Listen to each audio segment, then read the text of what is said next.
So, when it comes to my health journey, which has not always been spectacular, there are 3 lessons that I have learned in my old age. One of them is you never know how tomorrow is going to be, which means, Brett Goldstein, stop catastrophizing. Often I would look at something starting, like a certain kind of pain, and I would think, here we go again. This is the beginning of ... And that was always a vision of a world where things just got progressively worse. Well, an older friend here in Palm Springs taught me the lesson of, things happen.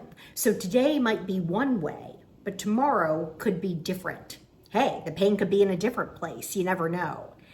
And I remember thinking when he first said that, well, I think I'm an exception to that. But then when I really thought about it, especially now, I thought, no, that actually tracks. So if you can, see the day-to-day as just what it is, a day.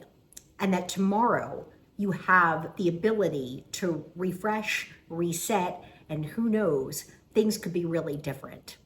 Next, when to let yourself off the hook because you're in a place where you're stuck is more than just something you can easily take a deep breath and talk yourself out of. A week ago, dealing with this adrenal insufficiency, which often gives me a wonderful whopping case of brain fog, I couldn't get my reels for Instagram done.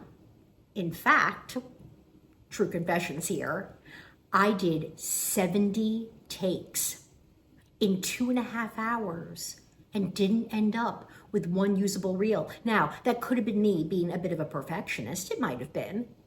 But I hated all of them, and ultimately I gave up. Now, did I go into a little bit of a shame spiral? Slightly. Was I just pretty much bummed out? Yes. But I decided, you know what?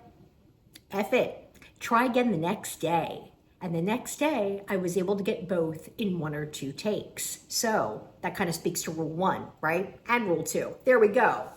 And then the third. I think that the third lesson that I've learned is sometimes you have to just say, F it. That sometimes things are not going to go the way that you want. Sometimes you are not going to be able to follow through on all of your plans. Sometimes you need to ask for help, which can be really, really humbling at times. But people do want to help. They feel good about helping if you need it. And sometimes it feels good to just cancel. Most people really understand, or push the deadline on something, or just cut yourself some slack and say, F it.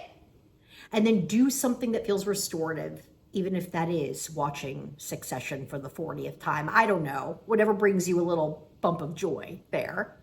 So those are my 3 things. Hopefully in some way this applies, helps to get you unstuck, stops you from beating yourself up, and hopefully you are not alone, especially if you're dealing with stuff like this that is a little out of your control.